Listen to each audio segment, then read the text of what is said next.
Hi, we're going to be talking about low testosterone and testosterone replacement therapy today.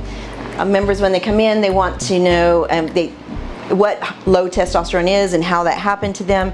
And my answer is there's many different reasons why you can develop low testosterone, maybe earlier than what you felt like you should have developed that.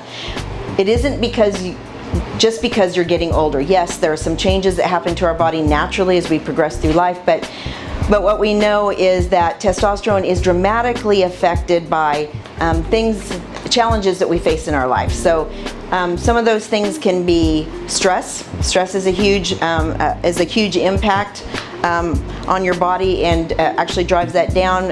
It actually affects visceral level. As you put on more weight and you form more visceral fat, that visceral fat actually starts a process known as aromatization. That aromatization involves your body converting testosterone into estrogen, and when that happens, you start to have some symptoms. Those symptoms of low testosterone include obesity, include fatigue, low energy, loss of strength, muscle recovery, decreased libido, sexual performance, and can actually even lead to ED. It can impact your mood, obviously moodiness, anxiety, depression. Those are the key symptoms, and also insomnia. When we treat low testosterone, how do we decide that you have low testosterone? We look at symptoms first. We treat a person, not a number, but we also look at your labs. We look at your testosterone level and your estrogen level.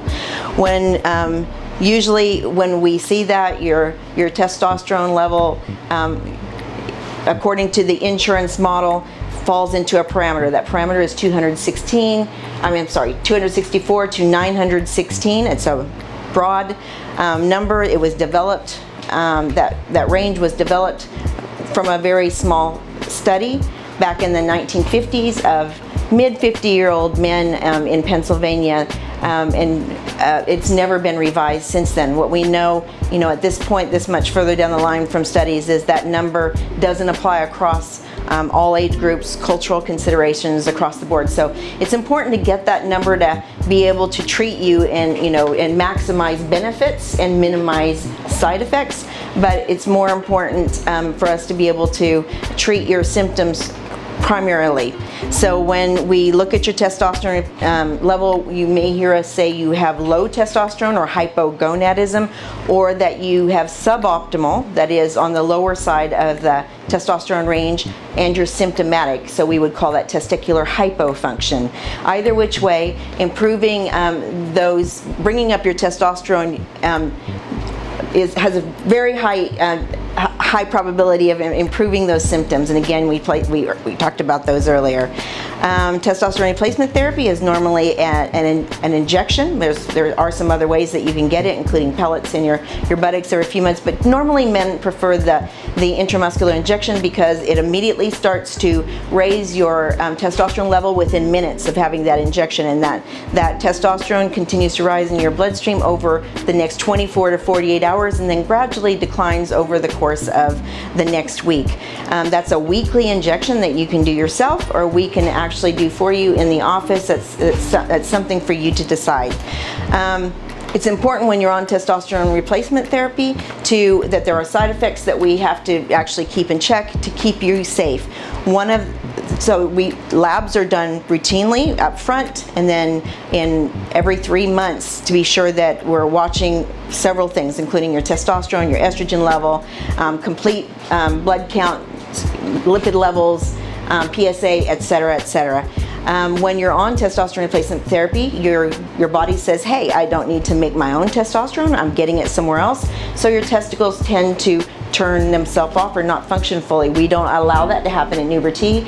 We want you to be on a treatment called Clomid. It's a men's and females fertility drug. When you're on it, what we're doing is we're just turning up the function on your testicles to keep them going while you're on testosterone, so you continue to make it yourself.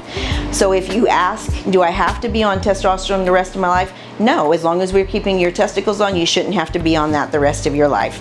When you're on that, We want to be sure that you are also on an estrogen blocker, because remember at the beginning we talked about you can aromatize that. We don't want to raise your testosterone level and your estrogen come up, because estrogen causes, again, obesity and man boobs and just erectile dysfunction and some other symptoms. So we want to block it and let that testosterone raise.